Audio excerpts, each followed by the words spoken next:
The Israeli military has increased its strikes inside Iran, and there are reports Israel has targeted a leader of the Houthi rebel group in Yemen.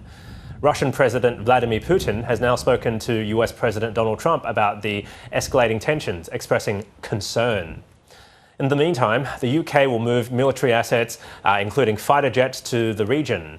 Penny Wong says Australia stands behind its allies.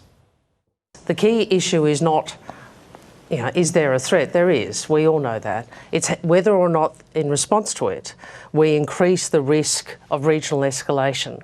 And that would have dire consequences to the people of the region. So that is why Australia has said, we urge de-escalation, we urge restraint, we urge dialogue and diplomacy. There's been a second wave of Iranian missiles being fired into Israel as reports emerge of major strikes inside Iran. Multiple civilian casualties have been reported in both countries. The conflict between Israel and Iran could have major implications for the global economy, including here in Australia.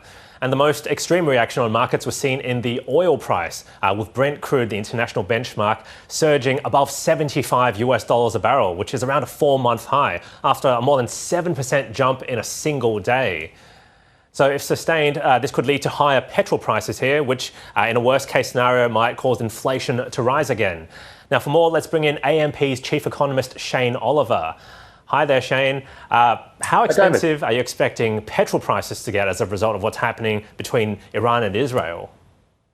Well, the surge in oil prices we've seen so far this month, which of course intensified on Friday, suggests that the petrol prices could rise by around up to 12 cents a litre in Australia.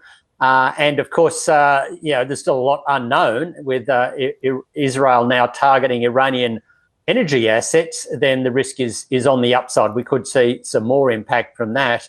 But basically around 12 cents a litre, given where oil prices are at present. So for viewers who are not familiar, why has the oil price spiked so much as a result of this conflict in the Middle East? Well, basically, a big chunk of global oil supply comes out of the Middle East, and 20% of global oil supply flows through the Strait of Hormuz.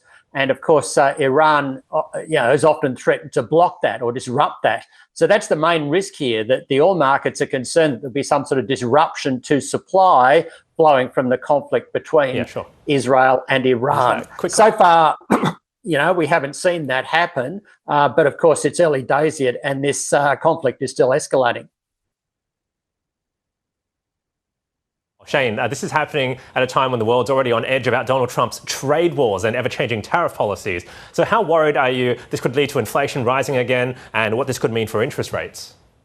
Well, it's certainly a problem because we've still got the impact of the tariffs feeding through, still a lot of uncertainty around what their impact will be and where they will ultimately settle. The risk is we could see another escalation on the tariff front, and now we've got this oil situation as well. So the situation is risky for global markets. We've seen share markets rebound very nicely from their lows back in April, with our market in Australia getting to a record high and other markets not far away from it. The risk is that we could see another leg down on the back of this. Now, of course, you don't want to get overly negative on all of this because we've seen conflicts in the Middle East regularly flare up over the years, including through last year with missile exchanges between Iran and Israel, and ultimately comes to nothing. So the same could happen this time around again if Iran returns to the negotiating table and comes up with a deal regarding its nuclear capabilities. But the risk is high this time around. It seems Israel is going a lot further, and therefore the uncertainty, I think, will probably linger for a lot longer.